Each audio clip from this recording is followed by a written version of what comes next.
Hi, in this episode I'd like to talk about choosing a university and actually whether university is the right place for you. There's a lot of people now discussing should they go to university, because I'm filming this in the month of July, and through the summer people are starting to consider whether they should go and study at university and if that's right for them.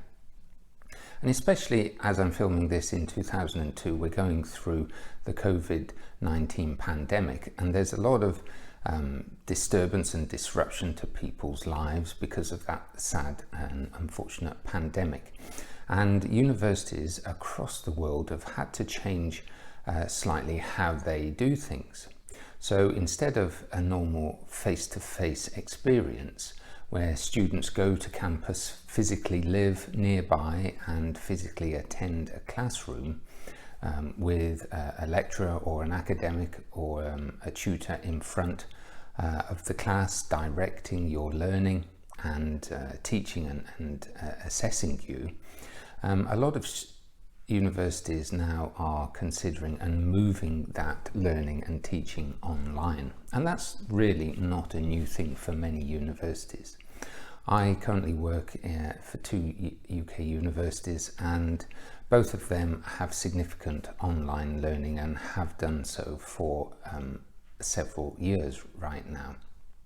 So in the press, in the media, you might have come across arguments and discussions about how's that going to change the student experience? How is that going to value or devalue university degrees looking forwards when you go and try and get a job after you graduate? And I like to say, well, ignore all that hoo-ha about moving online or going from a physical learning environment to an online learning environment, because even without COVID-19, many universities were using significant online resources because there are many advantages to that. For example, you can access online resources 24 hours a day, 7 days a week. You don't get that sort of access to a human lecturer or a human tutor. So think about, I think, firstly, is university right for you? There are many different options. You could go and get a job. You could try and do some voluntary work with charity, for example. But if you're seriously considering university, think about why is it you want to study a degree? What is it you want from that degree? Most people would answer that by saying they want a better job at the end of it, or they want any job at the end of it, and they see themselves as having to fight with all the competition, all the other high school students who've graduated, plus all the people who are currently unemployed and are competitors for jobs that you might think you'd like to do in the future. So that is a significant advantage of doing a university degree and graduating with a degree. It sets you apart from your competitors who haven't had that experience. And of course, especially if your degree is something you are really passionate and interested in, I would say that's valuable in doing by itself, because you gain more knowledge, you become an expert, you become a more specialist, knowledgeable person in that area. And that only adds to your education. Also, if you were having a physical experience on a campus, so you could literally go there and perhaps enjoy the campus facilities, the student union, sports centres, those sort of things, and be with other students. I'm talking like what happened before the COVID pandemic. Then of course you would make friendships. It would be a time where you could try new things, try new sports, for example, try new hobbies, try new pastimes, meet new people, gain new ideas. But that's not to say that doesn't happen in an online world either. Of course, it's tricky to play badminton or football or rugby with somebody in a virtual environment, but studying online does enable you to communicate with people around the world in different areas that perhaps you wouldn't be able to if you were in a physical classroom. Also, for some people, it's far easier to communicate online than it is when you're physically next to them and trying to communicate that way. Things are different, that's for sure, in an online learning environment. I think you have to be more disciplined. You have to be self-motivated to sort of get up in the morning, start your studying and work through the day without being distracted by other things, and really focus on the deadlines that you have to achieve by your tutors. From the university's point of view, preparing online courses and delivering and maintaining those online courses is as much effort and as much work and as much cost as providing a physical classroom experience. So when people in the media talk about online courses should be cheaper than physical courses, I tend to disagree.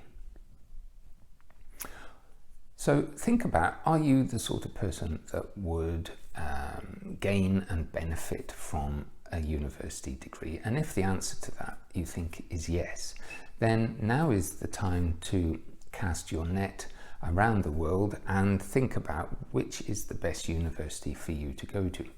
And I would immediately start looking at the university league tables, especially those that are highly placed in those league tables for your area of study, for your course, and think about things like the cost of the course that you want to do, the timetable, is it on specific days of the week?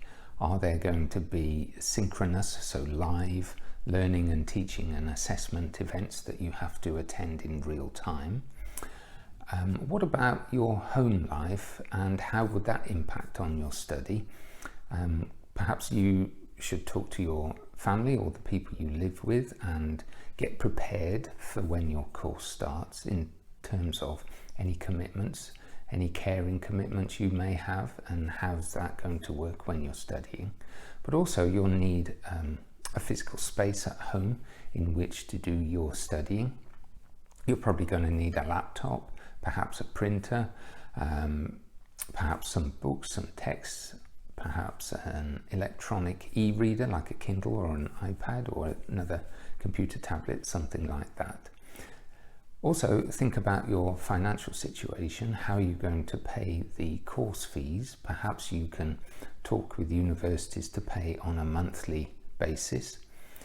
Perhaps it's better for you to pay a lump sum up front. So think about all those things that can help you prepare for your studies, and I've got another playlist on this YouTube channel to help you with that. But also think about, are you happy with an online learning, teaching and assessment experience, and how you can prepare your mind and your physical space at home to get you ready for that. So obviously you'll need a laptop or a computer device that is sufficient for you to access the university's learning materials.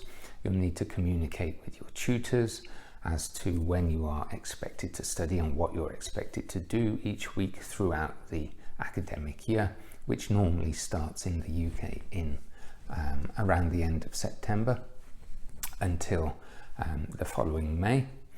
And how are you going to be expected to do things like online exams, assessments, reports, essays, those sort of things. So start communicating with potential universities. Try and get to communicate with the course leader for the specific course or courses that you're interested in, and look at university websites for things like course fee costs, extra support they give you, for example, library resources, student support services, administrative support services as well. Hopefully that's helped you think about the differences between a physical learning experience and an online learning experience whilst you're doing a university degree, and if it's suitable for you. Thanks very much for listening. If you've got any questions or comments, please put them in the comments box below. If you can like this movie by giving me a thumbs up and subscribe to the channel, you'll be updated when I post new videos. Thanks very much. Bye now.